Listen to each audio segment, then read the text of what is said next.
Hello friends, I thought I'd sit down here and give you a video. I'm going to move that sucker up. There, this way I'm looking into the eye of it. Alrighty.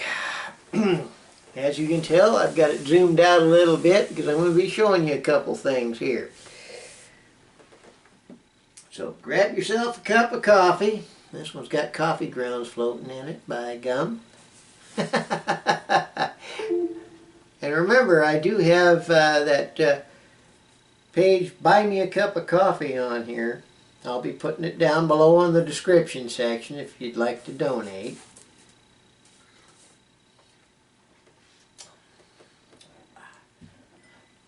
Bought some Black Rifle coffee, chocolate flavor.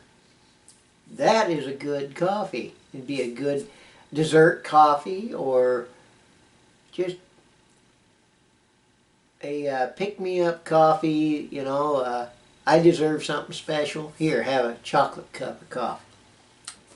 But here's the main part of this video. You know how I've said about catfishing and I need to get some supplies. Because I've never fished the red, I've never done any catfishing. I've caught a catfish by accident in Oregon, and I think we turned the little cotton picker loose because he was about that big. But I picked up today at Shields a fishing pole. And this is put out by Shakespeare, and no, I'm not sponsored by them. I've had Shakespeare poles before, but this is my very first catfish pole.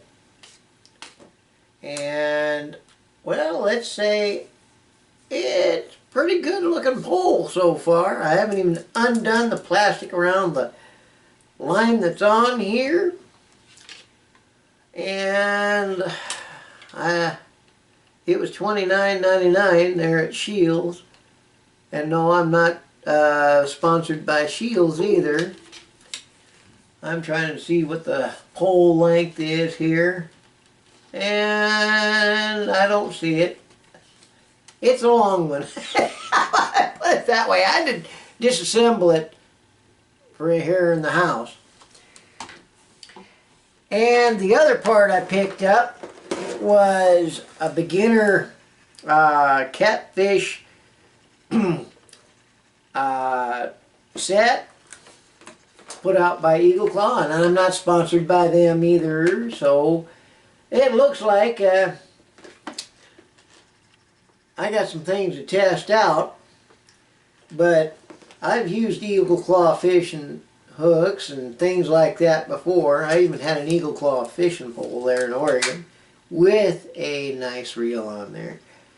But I got some things to test here.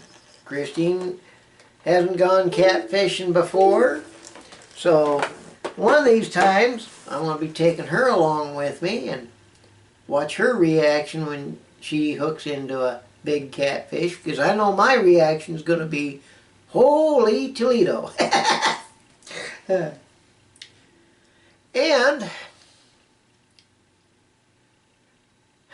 I've got to look up the regulations for North Dakota and also Minnesota, because parts of the Red River are on the Minnesota side. So I have to get both tags. So just to be legal. And my wife and I have some catfish in the freezer, which I'm debating on taking out for tonight's dinner. That sounds good. Anyway, I'm going to take a swig of my coffee here.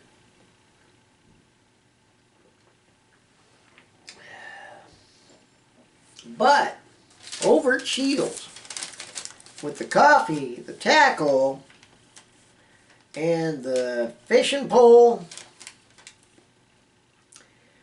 it came out to $66.62.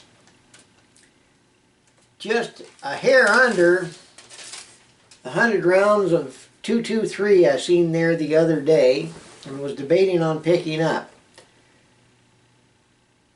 Well, I wouldn't have picked this stuff up if I had picked up the ammo, because it was $69.99 before tax. So, saved a little bit of cash, and I'm not doing all that much shooting here lately.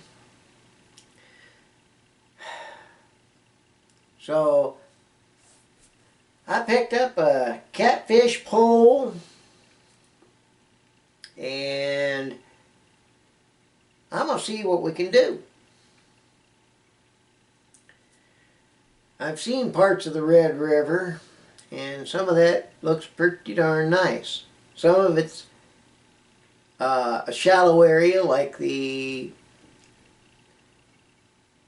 I'd say for trout and things like that, but I don't think there's any trout in that area. But some of it is darn deep. If you want to look it up on the internet, there are plenty of videos on the Red River in musical computer in North Dakota and Minnesota, and they do a lot of catfish videos on there, and they're good sized fish, but I imagine there's some smaller ones in there. Good enough for the frying pan, you know what I mean. But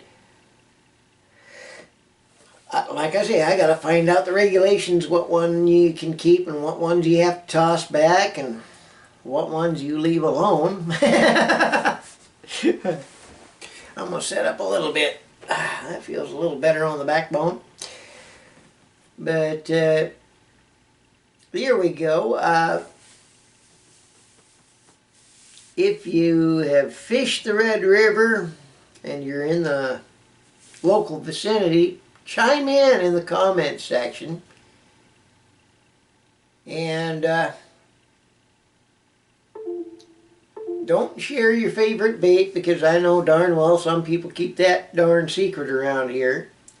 But I've got some hot dogs that sat in the refrigerator a little too long, that I took and put the store brand, I think it was either strawberry or cherry, Jello flavoring in with the hot dogs, mixed it up and put it in the freezer. When we get a chance to go out, I'm going to set those out outside for maybe a day or a couple hours, whatever it takes. Get them to smelling nice and ripe. This way the fish can smell them a little more and maybe have a better chance. Well, give your comments down below and we'll see what we can do. And we'll do another video for you in a little while. Okay, I'm going to shut this thing off. Bye-bye.